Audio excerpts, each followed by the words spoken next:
Even our commemorations are not up to us. We commemorate 20 months of genocide carried out by 70,000 criminals on May 15th, the Nakba. It's exhausting to commemorate 20 months of slaughter and displacement of people over 20 months in the year, because there's no year that has 20 months of dates. 29th of November is basically distract you from the fact that I do not believe is the source.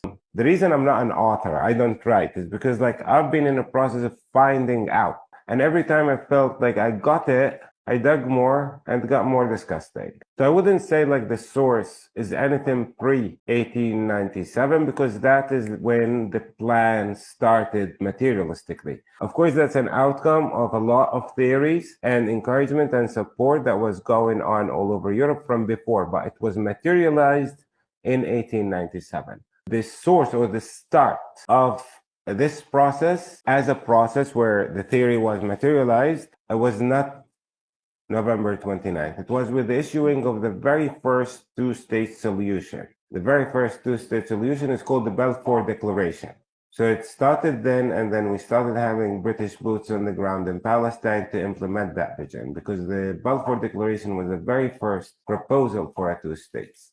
And then we had commissions that were talking about two states in the 30s, the Peel Commission or the White Papers and so on. The difference between all those two-state solutions and this map is that this map shows you a three-state solution. So many people say the source is a three-state solution because in this part, 78% of the Palestine was ruled by the State of Israel, 18% ruled by Kingdom of Jordan that called it the West Bank, and 4% was ruled by the Kingdom of Egypt at the time. It was a kingdom. It was named after the city of Gaza, which is the Gaza Strip. So wherever you think that you got the source, if you dig deeper, follow the constant process from 1897 up until today, you will know where you can find the source. Now, the motivations for this is, of course, a social nationalist ideology that we all call Zionism. So I would go to Basel, Switzerland, 1897. I would go to the Balfour Declaration in 1917, and I will go to the year around 1919 when Palestinians started realizing what is the point of British presence in Palestine and what's the point of Jewish migration to Palestine. Those are the physical things that were happening on the ground. How they were promoted? The promotion was to get people confused.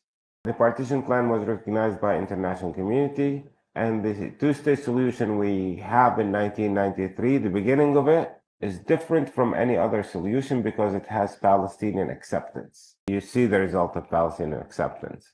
We have an 87-year-old man living in the city of Ramallah who believes he's the president of Palestine. It sounds ironic when you describe it, but it's serious. That's the source. You go to the behavior or the political stand of the British government or of Lloyd George government in 1917, and you start there.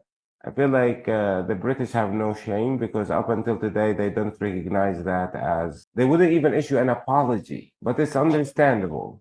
To see the Prime Minister of Britain today, and he would not even issue an apology for the destruction of his ancestors' homeland. So Palestine is not his ancestors' homeland.